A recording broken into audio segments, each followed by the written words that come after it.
Agora sim estamos gravando, tá certo? Que beleza. Vamos falar hoje, página 76 aí de fontes de energia, né? O autor fala que em fontes de energia, e a primeira coisa que ele começa a separar para nós aí são fontes de energia primárias e secundárias, certo?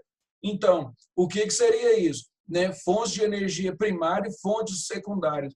Nós vamos estudar isso aqui, apesar de que se você não prestar atenção, você acaba não descobrindo essa diferença, entendeu? Então, isso aqui é importante para nós. Vamos falar disso aqui agora. Né? Então, fontes primárias e fontes secundárias. Né? Então, nós temos aí as fontes de energia naturais, também são conhecidas como fontes de energia primária. Bom, está falando aí, fontes de energia natural. Então, o petróleo, o carvão mineral, o gás natural, né, a energia nuclear, são fontes de energias primárias mais utilizadas no mundo. Nos Estados Unidos, os Estados Unidos são disparadamente os maiores produtores de energia do mundo. Entretanto, como seu consumo supera a produção, o país tem que importar energia primária, o que o torna um dos maiores importadores mundiais, né, ao lado ali do Japão. Né? Quando falar ao lado do Japão, é porque nós já estudamos lá a região lá e nós sabemos que aquilo lá é uma região vulcânica, né?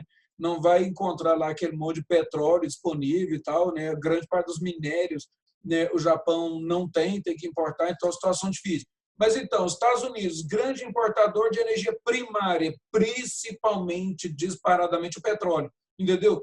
Que move as suas ações internacionais aí já há muito tempo. Né? Os Estados Unidos tem algumas ações internacionais importantes por causa de petróleo. Agora é o seguinte, fontes de energia denominadas secundárias, presta atenção nessa diferença. Aqui vai citar o carvão e o gás, e lá em cima, na energia primária, também citou, então presta atenção aqui. As fontes de energia denominadas secundárias correspondem aos resultados de um ou mais processos de transformação das fontes primárias, né, que são utilizadas na obtenção de outro tipo de energia, como a produção de eletricidade a partir da fissão do urânio, né, ou a queima de carvão e gás. Presta atenção. Quando fala, né, que você está queimando o carvão ali, sim, certo? Digamos, você está queimando o carvão para produzir o calor ali que vai mover uma turbina, né, que vai mover lá uma máquina qualquer. Então, isso aí, queimar o carvão nessa situação, você está fazendo com que esse carvão seja uma fonte de energia, e você falar que é uma fonte de energia primária. Por quê? Porque o resultado da queima, né, já vai ser o que você precisa, a fonte necessária. Agora, presta atenção. Quando a gente fala que o carvão, a queima do carvão gera energia secundária, presta atenção na diferença. Quando a empresa queima o carvão, certo? E que essa queima aí não é para aquecer a água, por exemplo, alguma coisa nesse sentido. Essa queima aí é para produzir, o resultado dessa queima vai ser a produção de movimento, e esse movimento não é para mover uma máquina para trabalhar, esse movimento é para produzir energia elétrica. Energia elétrica, então vai ser um segundo momento. Você gastou energia primária, né, não para fazer alguma coisa se mover, não. Você gastou energia primária para produzir outra energia, para produzir energia elétrica, entendeu? Você gastou gás para produzir energia elétrica. Né? Então, o gás é aquela fonte primária. Digamos que você está usando ele para soprar um fogo aí, né, para fazer derreter um bico de uma tampinha lá assim, para colocar ela lacrada numa garrafa. Né? Então, aí você está usando essa fonte de energia. Agora, se usar o gás para produzir eletricidade, é um outro momento, é outra coisa. A eletricidade é uma energia. Né? Então, você usou uma fonte de energia para produzir outra energia, tá certo? Então, isso aí, né, uma fonte aí chamada secundária. Depois, outra forma de organizar as fontes de energia clássicas são fontes convencionais e alternativas. Então, isso aqui é que é muito mais cobrado em provas, isso aqui é o que é muito mais importante que você saiba. O autor citou essa primeira parte aqui, mas o importante mesmo, que cobra nas provas, eu já disse que as provas do Enem não cobram alguma coisa tão aprofundada, cobra uma coisa mais pé no chão, entendeu? Uma coisa que você pode utilizar na sua vida, né? Um conhecimento que você pode carregar para sempre. Então, o conhecimento de que sejam energias renováveis, energias não renováveis, Energias convencionais, ou seja, normalmente se usam essas energias, nessas fontes, no caso, né? Ou então energias, essas fontes alternativas, ou seja, elas são fontes diferenciadas, estão ainda em processo de desenvolvimento, às vezes são fontes mais limpas, então são fontes de energia alternativas, tá certo? Não é a energia que é alternativa, é a fonte, se liga aí, são fontes alternativas, né? Então é a maneira de produzir que é alternativa, que é diferente. Então a gente vai ver isso aí, né? As fontes convencionais são as fontes tradicionais de energia, compõem a base de sociedades industriais, tais como petróleo, carvão mineral, gás, né? Então, são aquelas fontes de energia que já se usam há muito tempo, consagradas, sabemos das suas vantagens e, infelizmente, também, né, tem muitas desvantagens e nós sabemos dessas desvantagens, como questão de poluição, produção de lixo, esse tipo de coisa, né? Outra fonte aí também, né, bastante conhecida aí, a hidroeletricidade, né, energia nuclear. Já as fontes alternativas são aquelas que surgem como possíveis substitutas dessas tradicionais. Daí a ideia de que as fontes alternativas têm que ser fontes que são fontes de energia que não poluem tanto, ou que não poluem nada, que não estragam o ambiente, esse tipo de coisa, né? Então, o que acontece? Nós vamos mudar aquela fonte original lá, aquela mais antiga lá, por exemplo, a queima de carvão mineral. Nós vamos usar, né, formar uma energia diferente disso. Nós temos que tentar conseguir uma alternativa que seja menos poluente. Porque se a gente conseguisse uma energia, né, que a gente fosse chamar de alternativa, mas ela fosse poluente demais da conta, a gente não iria ir por esse caminho, não iria gastar dinheiro estudando esse tipo de fonte, tá certo? Então, não seria interessante. Quer uma aguinha aí? É nóis. Então, nós temos aqui essas fontes, então, classificadas em renováveis, né, como fonte renovável e fonte de energia. Nós temos o sol, a água dos rios, os ventos, etc. E as fontes não renováveis, como petróleo, carvão mineral, urânio, esse tipo de coisa. Presta atenção aí. Nós temos um adendo a fazer. Nós temos uma pequena anotação a fazer, alguma coisa para acrescentar isso aí, certo? Aqui na frente o autor, né, já vai passar para... Aqui na frente vai passar para outros assuntos aqui. Então, quando se fala assim, em energias renováveis, certo? Então, você tem lá, por exemplo, a água dos rios. A água dos rios, né, essa água que vai passando ali, é uma energia renovável. Você usa essa água na pressão que ela pode produzir na hidrelétrica, certo? E aí ela vai girar as turbinas, a passagem dela, simples e pura ali, a sua força mecânica, né, vai girar as turbinas, vai produzir energia elétrica. Então, isso é renovável. Esse rio pode ficar fluindo aí, né, passando por ali, assim, nos próximos milhares de anos, tá certo? Talvez até depois, né, que nós já tenhamos entrado em extinção ou saído aqui do nosso planeta, tá certo? Quando eu falo entrar em extinção, o ser humano, né, tem isso lá no seu DNA, né? A gente sempre tem essa ideia mais bélica, já fez guerras mundiais, né? Todo mundo também já teve a ideia de matar um vizinho.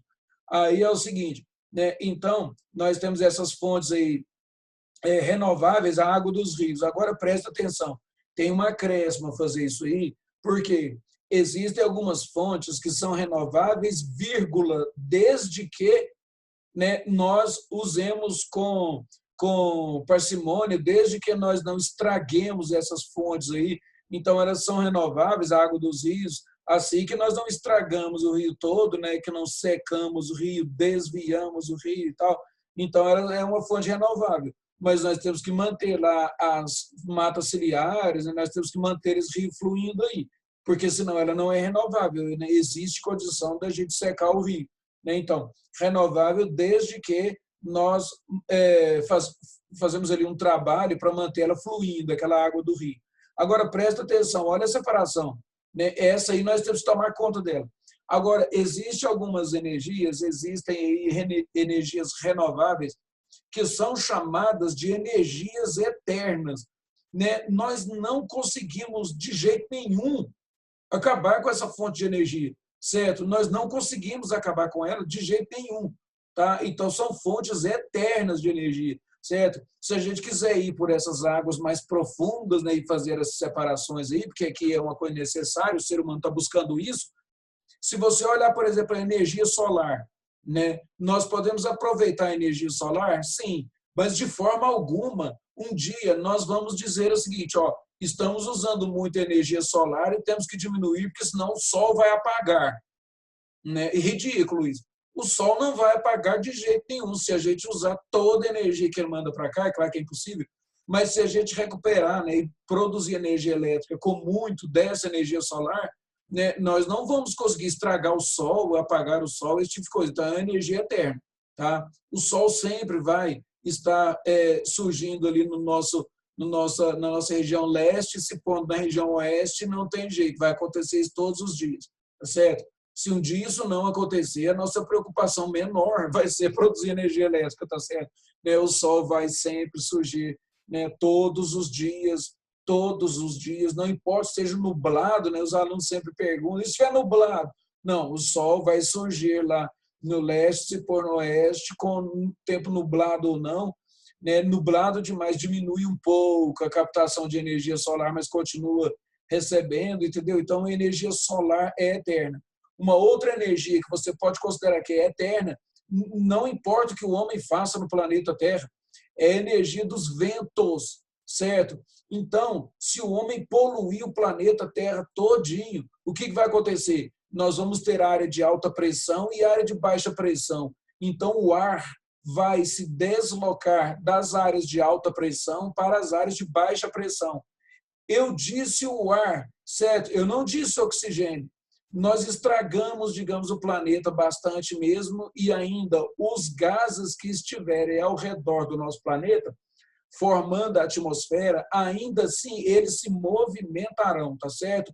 Então, nós vamos ter ventos, né, para sempre. Né? Outra coisa que nós teremos, uma outra fonte de energia, é a energia das marés. Né? Nós não vamos conseguir fazer com que o mar deixe de subir as marés e baixar as marés ali, tá certo? Nós não vamos fazer isso de jeito nenhum. Então, são fontes eternas de energia.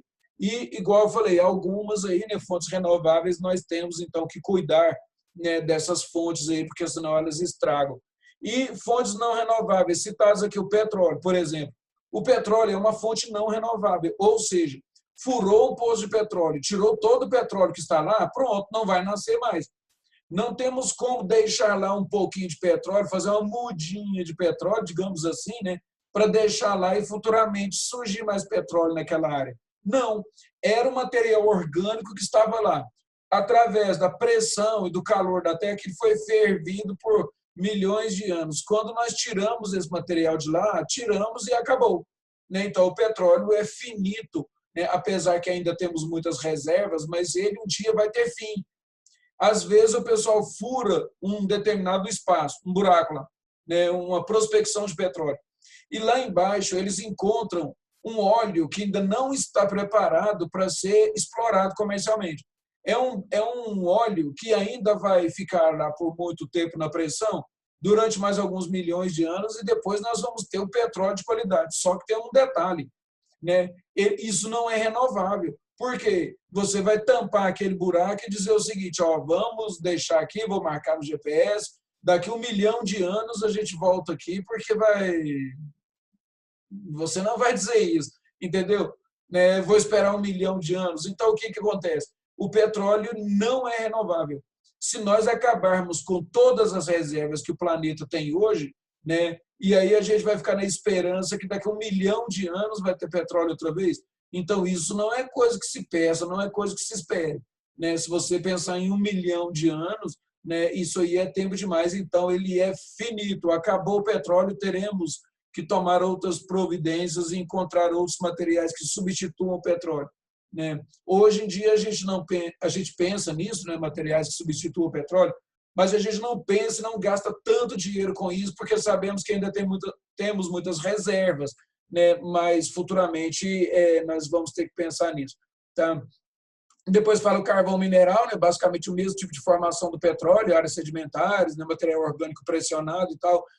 Usou, acabou. Urânio. Urânio, nós temos aí um material radioativo, então ele pode ser explorado em vários lugares do mundo? Sim, mas quando o urânio todo for explorado, não tem mais urânio. Então ele é não renovável. né, ele acaba na sua própria exploração. Usou, acabou, fim de papo, beleza. Passando aqui para baixo aqui. Fontes não renováveis, né? A primeira aí que o autor está citando aí, fontes não renováveis, ele está citando aqui o petróleo, né, principais reservas e tal. Então, o petróleo, né, ele é um óleo já conhecido há milhares de anos pelo ser humano, né? Não pense que no começo do século XX lá e tal, os Estados Unidos começam a explorar isso e o mundo não conhecia. Então, naquela região lá do Oriente Médio, né, onde o pessoal fala assim, ó, temos as maiores reservas de petróleo, tipo mais ao sul ali, né, na Península Arábica, na Arábia Saudita e tal. Aquela região ali, ela tem uma quantidade de petróleo tão grande que esse petróleo minava na superfície da terra. Minava. Na época lá dos faraós do Egito, né, na época lá do desenvolvimento do povo sumério, né, entre o Tigre e o Eufrates ali, né, quem não se lembra, né, Tigre e Eufrates e tal.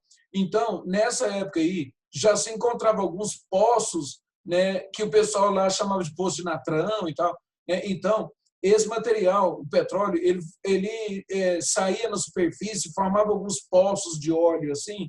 Evidentemente, o pessoal não tinha material para buscar tão fundo isso aí, mas ele tinha poços na superfície.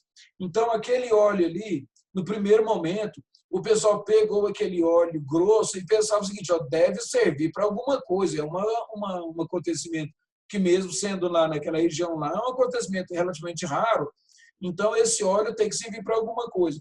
O pessoal descobriu que se colocasse ele misturado com um tecido, alguma coisa assim, poderia colocar fogo, não era aquele fogo gigante, maravilhoso, mas ele mantinha-se pegando fogo por muito tempo.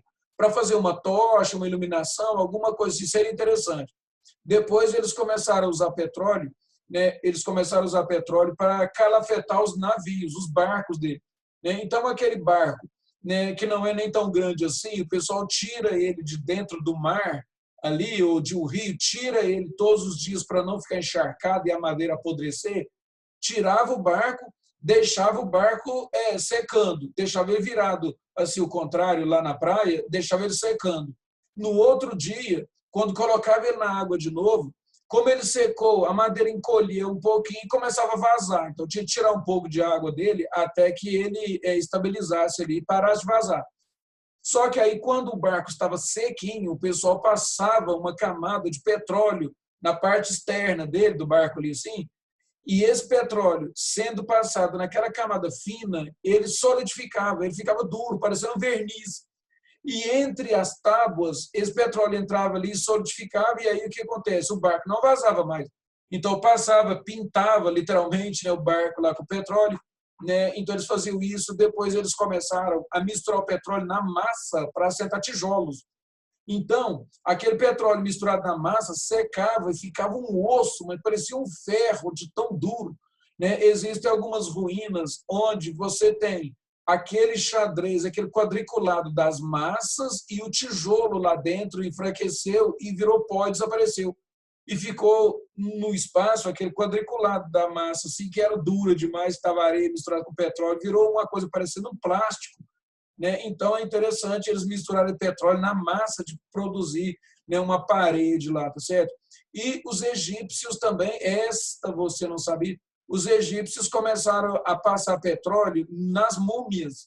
Gente que era mais importante, né, e tal, um faraó, alguma pessoa importante, quando iria mumificar, quando eu digo gente mais importante, porque com o passar do tempo a mumificação ficou, né, um pouco mais popular, muitas pessoas faziam múmias e levavam o seu parente para casa, né, deixava o cara lá em pé no cantinho da parede, né, esquisito, mas é isso. Então, eles começaram nessas pessoas mais ricas aqui, uma forma ainda melhor ainda de preservar. Depois que está totalmente seco, passa petróleo nele, tá certo? Então, aí ficava mais protegido ainda, tá? Na esperança de que um dia ele voltasse à vida e estava pintado de petróleo. Bom, não voltou. Mas aí é o seguinte, era uma crença da época lá, então eles pintavam a gente rica lá com o petróleo, tá certo? Bom, então, essa aí é mais ou menos a história do uso do petróleo, com o passar do tempo usaram para outras coisas, até que, né, os Estados Unidos, o pessoal lá fura o petróleo na profundidade, tira e começa a refinar o petróleo, daí que ele passa a ser mais conhecido no mundo. né? Antes era uma coisa mais local ali, região do Oriente Médio, né? Nordeste da África, ali no Egito, aquela região ali. Depois, falemos aqui do petróleo, então. O petróleo é formado a partir da alteração da matéria orgânica vegetal, né, fitoplâncton ou animal, de origem oceânica, depositada em bacias sedimentares. Tá? Então, assim, encontra-se petróleo nos subsolos oceânicos ou em locais que estiveram cobertos por mares e outros períodos geológicos. Ou seja, você tem lá esse petróleo, né, de lugares onde você tinha grande quantidade de água. Tá? Então, o que acontece? Quando o autor fala assim, que esses lugares que têm petróleo hoje, mas que estão hoje na superfície, lá embaixo, onde você está tirando petróleo, aquilo lá foi fundo oceânico, entendeu? Então, muita umidade, evidentemente, né, estamos falando de fundo oceânico, mas todo aquele material orgânico que foi ficando para baixo, pressionado, vindo mais material por cima, até que esse material ficou lá embaixo, úmido, muito quente, com aquelas linhas de temperatura da Terra que chegam mais próximas da superfície, né, linhas de maior temperatura, ferveu esse material, né, e aí depois derreteu o que fosse orgânico, né, e foi fervendo por milhares de anos até formar o petróleo, tá certo? Né? Então, em algumas áreas mais para o interior, onde você pensa que está muito longe do oceano, mas que tem petróleo, aquela área pode ter sido oceano também, ou pode ter sido fundo de imensos lagos, né? Então, o autor não citou aqui os lagos, mas pode ter sido fundo de imensos lagos.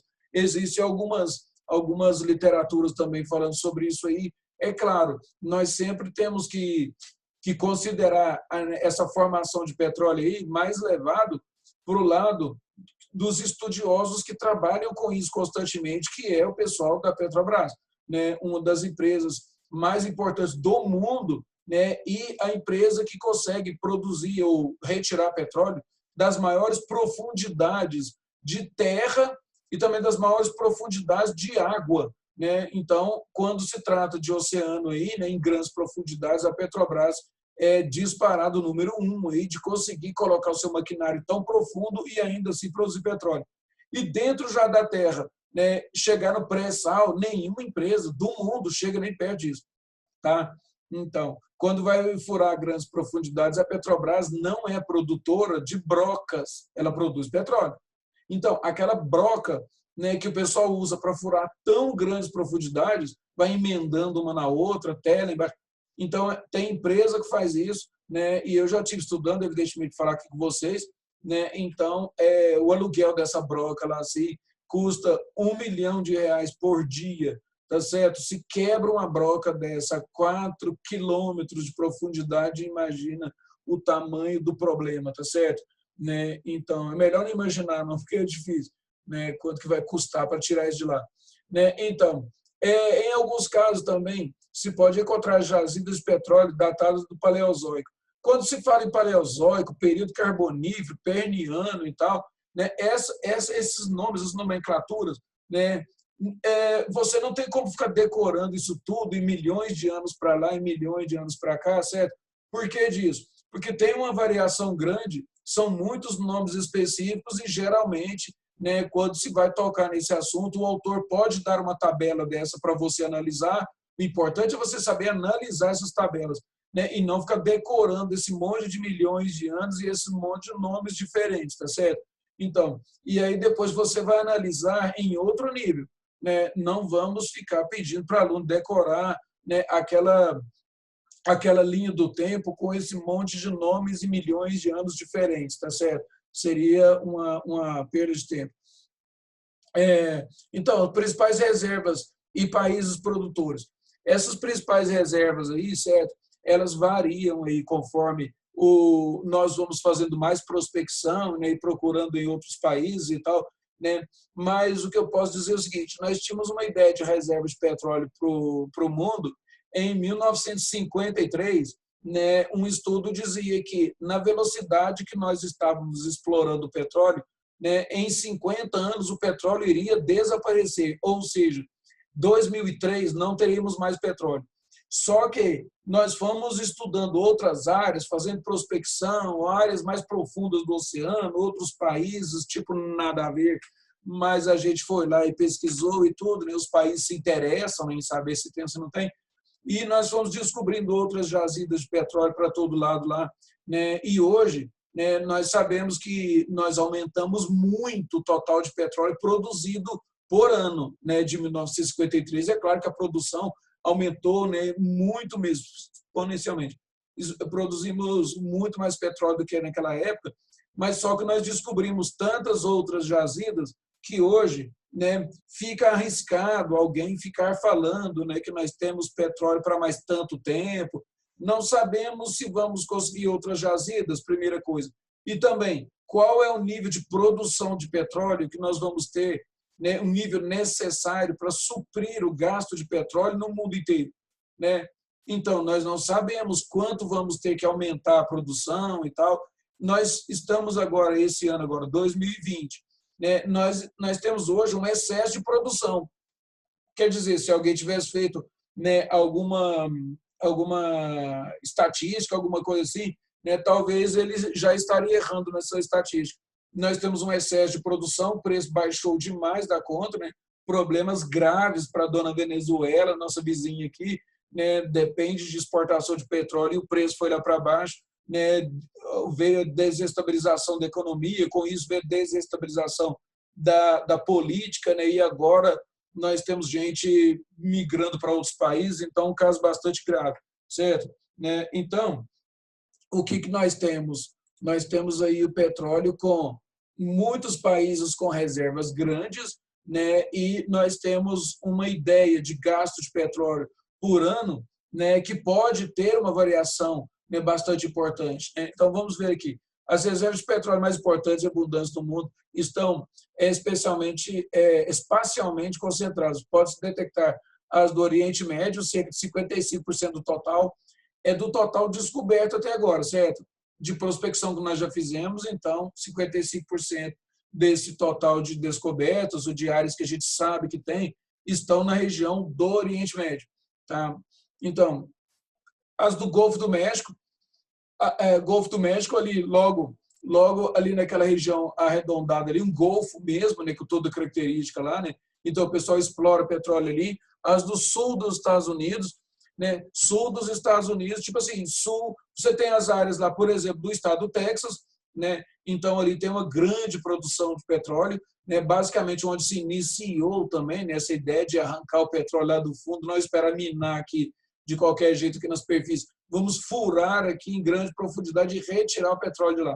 Então, nós temos isso aí então, no sul dos Estados Unidos, ainda grande produtor de petróleo. Quando se fala, até um adendo aqui, uma coisa assim, um parênteses aqui, quando se fala em grande consumidor de petróleo, os Estados Unidos consomem uma quantidade gigantesca de petróleo, né? Algumas estatísticas aí apontam para os Estados Unidos aí consumindo por volta de 30% de todo o petróleo que é produzido no mundo, né? Então eles compram bastante, tal. Então eu queria destacar uma coisa que muita gente não imagina ou não pensa assim, como os Estados Unidos sendo um dos grandes produtores de petróleo, tá certo? Então eles gastam muito e eles produzem muito, né? Evidentemente que o gasto é imensamente maior do que eles produzem. Por isso eles têm que comprar do mundo inteiro, né, o petróleo aí, né, faz uma negociação, né, ou negociata para ser mais barato, né, invadem países, pressionam de todos os jeitos e tal. Por quê? Porque os americanos precisam de muito petróleo importado. Mas eu queria deixar claro aí na sua cabeça que eles são também um dos grandes produtores de petróleo, tá certo? Então, da região do Lago de Maracaibo, né, acabei de falar agora da Venezuela, então o Lago de Maracaibo e do Orinoco, né, do Rio Orinoco, aí na Venezuela. Né, as do norte da Sibéria, no caso aí da Rússia, né, áreas de produção também interessantes, né, e as do Golfo de Bohai, tá certo? Na costa nordeste da China. Né? Então, nós temos essas áreas aí de produção de petróleo, que são áreas, né, com grande estudo já e prospecção, né? O pessoal sabe lá, né, o que eles têm lá de reservas, e nós temos também petróleo explorados em outras áreas, evidentemente, né? Mas não com essa ideia de que tem lá uma reserva completamente gigantesca e tal, né?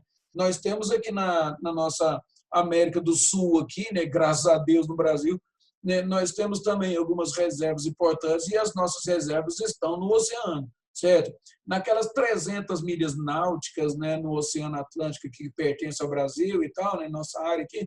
Então, é ali que nós exploramos bastante petróleo e é ali que nós realmente encontramos lá o petróleo pré-sal, né? Nós temos 3 plataformas furando aí, né, em grandes profundidades e descobrimos petróleo em pré-sal. Só que tem uma coisa, essas plataformas elas são distantes umas das outras dentro do oceano, né? Então, algumas até com 120 quilômetros de distância, e nós temos a ideia de que furei lá no pré-sal e encontrei o petróleo lá.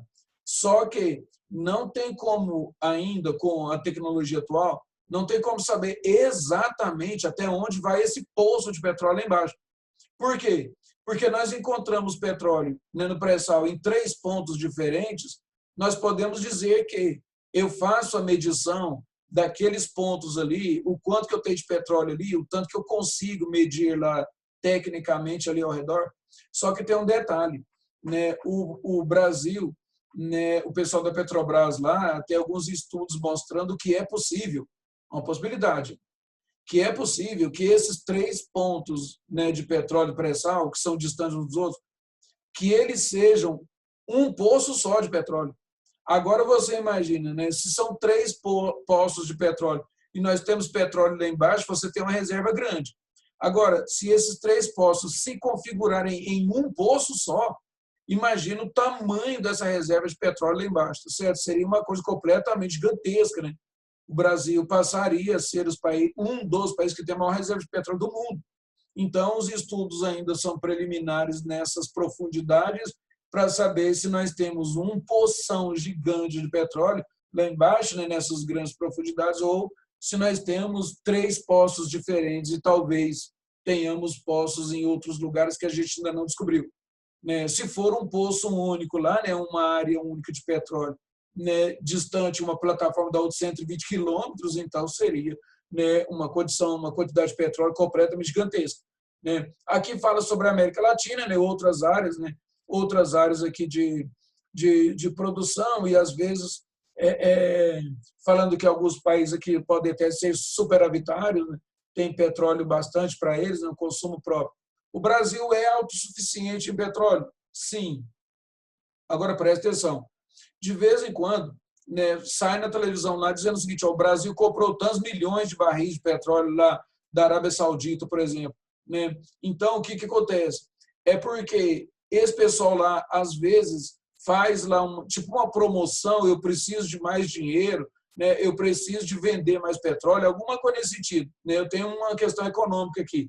Então, alguns países resolvem vender o petróleo um pouco mais barato. E aí, o pessoal aqui do Brasil, da Petrobras, diz o seguinte, quanto que eu gasto para produzir petróleo no Brasil? Cada barril de petróleo custa quanto para nós? E aí, depois, é claro que eu vou refinar e vender, vou ter lucro com isso. Agora, para retirar o petróleo lá do fundo da terra, quanto que eu gasto, né, para produzir um barril de petróleo? Né? Então, eles fazem essa conta. Depois, a Arábia Saudita oferece o petróleo mais barato do que isso. Por exemplo, mais barato do que o Brasil, a Petrobras gasta para tirar esse petróleo das grandes profundezas lá. Então, a Petrobras chega à conclusão que é melhor comprar esse petróleo lá da Arábia Saudita do que produzir aqui no Brasil. Entendeu? Por isso que o Brasil compra petróleo fora. Né? Então, a gente compra deles lá um petróleo que saiu, né, a um custo menor do que tirar o petróleo das profundezas aqui dos poços da Petrobras. Então, a gente vai aproveitar essa oportunidade de comprar deles. Só que aí tem uma outra vantagem. Economizamos o nosso. Né? Então, o que nós temos? A Petrobras oferecendo petróleo, subprodutos, refinando, né? Normalmente, mas acontece que ela está retirando isso de outra fonte. Não é lá do subsolo, está retirando da Arábia Saudita. Eles ofereceram para nós a um preço vantajoso, vamos comprar deles. Né? O dia que eu disse que o Brasil era autossuficiente lá, assim, à noite, né, o pessoal do jornal anunciou que o Brasil tinha comprado petróleo. No outro dia, os alunos atenciosos aí vieram me questionar, você disse que era autossuficiente, mas aí essa questão, às vezes nós temos um excesso de produção no mundo e o preço baixa bastante. É o caso que nós estamos tendo agora, né? Os países aí produtores não querem diminuir o total produzido, né? E aí começou a ter uma demanda menor e o preço do petróleo foi caindo, tá? Então, agora nós aqui está falando sobre produtos derivados do petróleo, né? Então a gente tem aqui uma quantidade grande de produtos aqui, só que tem um detalhe, né? Essa divisão aqui ainda estão faltando muitos outros produtos, né? Então aqui está falando na média, né, 29%, aqui está falando querosene, gás, gasolina, né, e produtos especiais, esses 18% aqui, ó, né, são uma série de produtos, subprodutos de petróleo, que são produtos de uma quantidade tão grande, não dá para falar aqui para vocês. Então, quando se refina o petróleo, né, um petróleo de qualidade mesmo, né, a média que se tira dele são 300 subprodutos diferentes, certo? Então, se fala em 300, eu vou desligar aqui porque nós vamos parar por aqui. Eu continuo essa unidade depois, tá certo? Vou parar aqui essa parte agora, eu vou parar aqui a nossa gravação. Vamos desligar aqui. Então, agradeço a presença de todos aí, a atenção, né? Nós já estamos com o nosso horário findo aqui. Muito obrigado a todos.